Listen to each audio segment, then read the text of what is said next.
I personally struggled somewhat with this whole theory thing. You might need to find it yourself. It's not a bad thing, it's just a thing. Attention.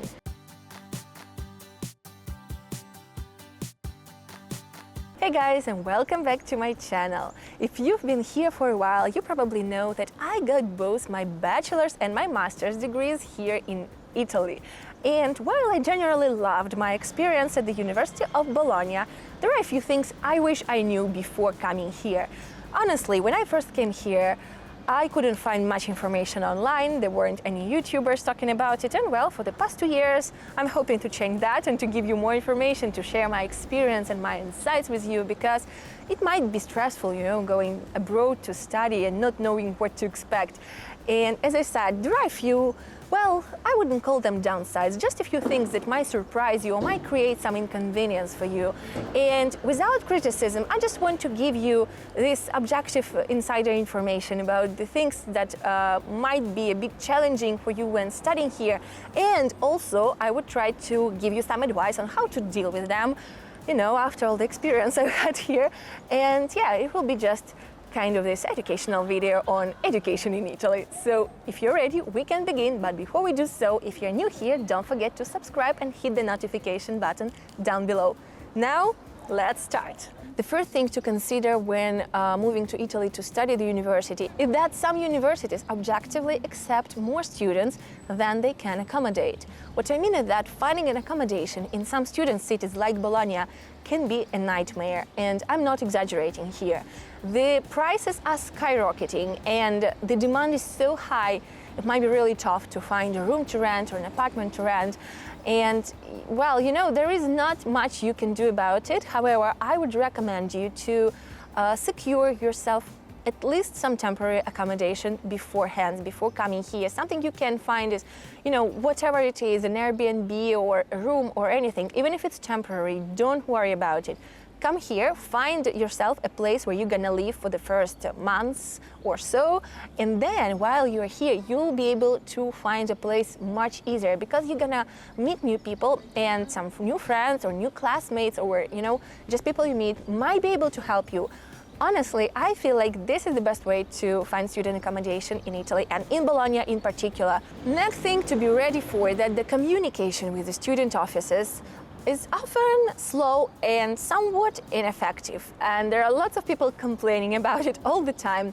But once you're here, you will learn how the offices work, so you can get all your answers. And one of the best things I could recommend you is to be consistent and persistent, and eventually you'll get your answers. I personally find it, yes, it's true that the communication might be slow, especially if you send an email. However, I also had the experiences of the office replying to me like almost right away, so I won't say that it's always the case and it's always the problem, but in some cases it might be true. And in this case, I would recommend you to go there directly. The best way to get all the answers and to get the clear communication is to go to the office, whether it's a student office or the office hours of a certain professor.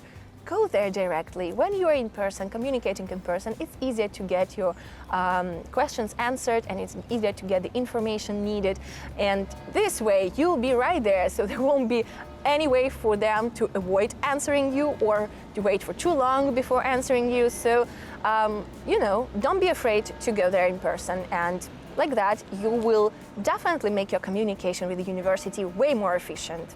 By the way, guys, if you want to learn more about my university story, my graduation story, I will leave you a link up here to the video where I talk more about it. And if you want to help me support this channel, don't hesitate to hit the thanks button down below. Another thing that I wish I knew before starting a university here is that most programs are very theory-based. I'm a hands-on learner, and I personally struggled somewhat with this whole theory thing. However, I know it really depends on your personality type and on your degree as well, because obviously some degrees are more practice-oriented, like medicine, for example, clearly, while humanities and all this kind of stuff is heavily theory-based. It's not a bad thing, it's just a thing. You accept it if you want to study here, and just know that if you choose something among the humanities or political science, all this kind of stuff, it will most likely include a lot of philosophy and history. Just something to consider, you know. Next thing to know that if you have an internship as a part of your curriculum, you might need to find it yourself. Well, your university might have some kind of a database of companies they can collaborate with, but it will not guarantee your place, and I recommend starting early. You can definitely try to email these companies, or you can try to email companies in general, or look for internships online. However, asking your friends might actually be a good idea. Some of them might have had a good internship experience and may know someone they can refer you to, or you know, they might know someone in your desired sector. So don't be afraid to ask around about the internships. Moreover, most internships, especially the ones that are inserted in your curriculum, are unpaid. So, you know, it's not such a difficult thing to find an internship when nobody's gonna pay you anyway. However, just know that you can ask around. Another tip for you guys is that you can actually ask your university professors about internship opportunities.